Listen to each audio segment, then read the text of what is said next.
दिवाळी फराळातील आणखी एक महत्त्वाचा पदार्थ म्हणजे लक्ष्मीपूजनसाठी लागणारे अनारसे.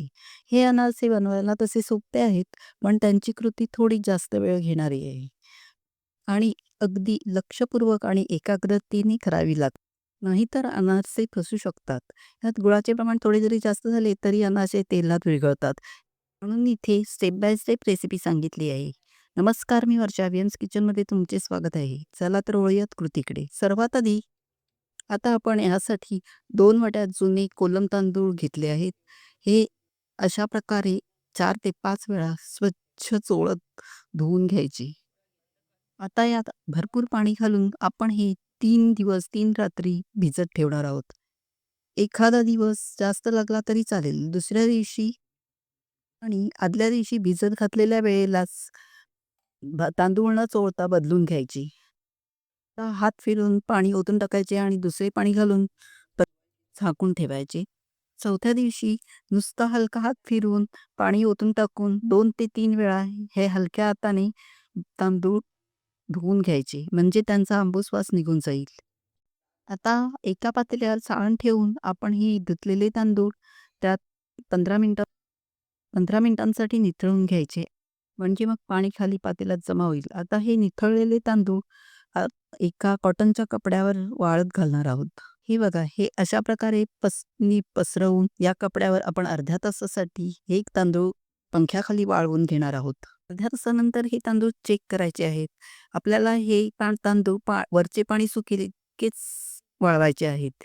आतून दमटपणा तसाच ठेवायचा आहे. आता हे अशा प्रकारे चेक करूयात.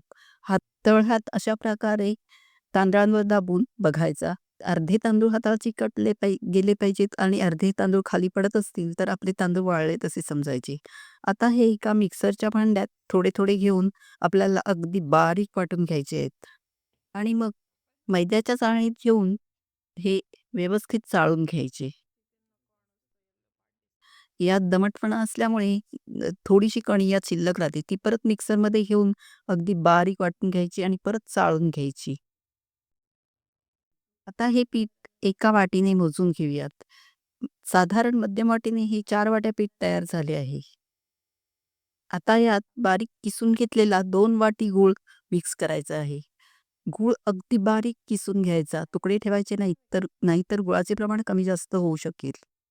थोडा मिक्स करून आता हा परत आपण मिक्सरला फिरवून घेणार आहोत. यावेळेस मात्र मिक्सर बंद चालू करत किंवा पल्स मोडवर हे आपण वाटायचे आणि त्या प्रकारे बारीक झाले की प्लेटमध्ये काढून घ्यायचे. जास्तही मिक्सरला फिरवायचे नाहीत, तर नाहीतर गूळ उष्णतेने वितळायला लागेल. आता सगळे मिश्रण फिरवून झाल्यावर एकत्र करून व्यवस्थित मिक्स करून 2 गोळे तयार करून घेतले. या पिठात गुळाचे प्रमाण अगदी योग्य तेच वापरावे लागते. तर अनारसे तेलात वितळतात. आता हे पीठ आपल्याला एका डब्यात भरून 4 ते 5 दिवसांसाठी झाकून ठेवायचे आहे. 4 ते 5 दिवसानंतर आता हे आपले अनारसांचे पीठ तयार आहे. आता यातला एक गोळा ताटात काढून घेऊन परत व्यवस्थित मळून घेणार आहे. पीठ मोकळे करून मी यात अर्धा चमचा घट्ट तूप घेतले आहे. सैलसर तूप असेल तर 1च चमचा घेऊ शकता. पण त्यापेक्षा जास्त तूप घ्यायचे नाही, नाहीतर पीठ सैल होईल.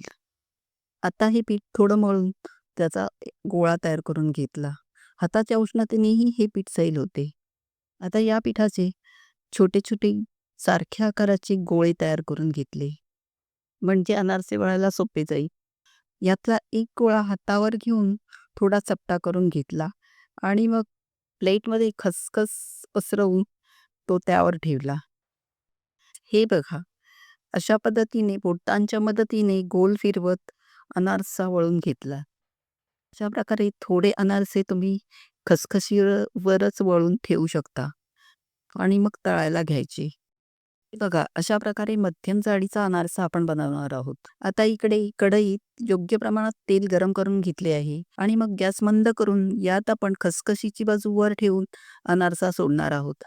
अनारसा सोडल्यानंतर झाऱ्याने त्यावर तेल उडवत वरची बाजू तळून घ्यायची आहे. सतत झारीने तेल उडवत आपल्याला हा वरच्या बाजूनेच आणि पलटी न करताच तळून घ्यायचा आहे. थोडा सोनेरी रंग आल्यावरती हा अनारसा काढून घेतला. अशा प्रकारे सगळे अनारसे तळून घेतले. अशा प्रकारे पौष्टिक आणि खुसखुशीत असे सुंदर अनारसे तयार झाले आहेत. ते पीठ घट्ट झाले तर त्यात अर्धा चमचा तूप किंवा 2 चमचे दूध मिसळून तुम्ही हे व्यवस्थित करू शकता. आणि पीठ सैल झाले तर यात 2 पीठ किंवा 2 चमचे पोहे वाटून घालू शकता. हे मिक्स करून ठेवून पुन्हा 1 दिवस ठेवायचे आणि दुसऱ्या दिवशी अनारसे बनवायचे. रेसिपी आवडली तर या प्लेलिस्टवर क्लिक करून चॅनलला नक्की लाईक आणि सबस्क्राईब करून कमेंट करा.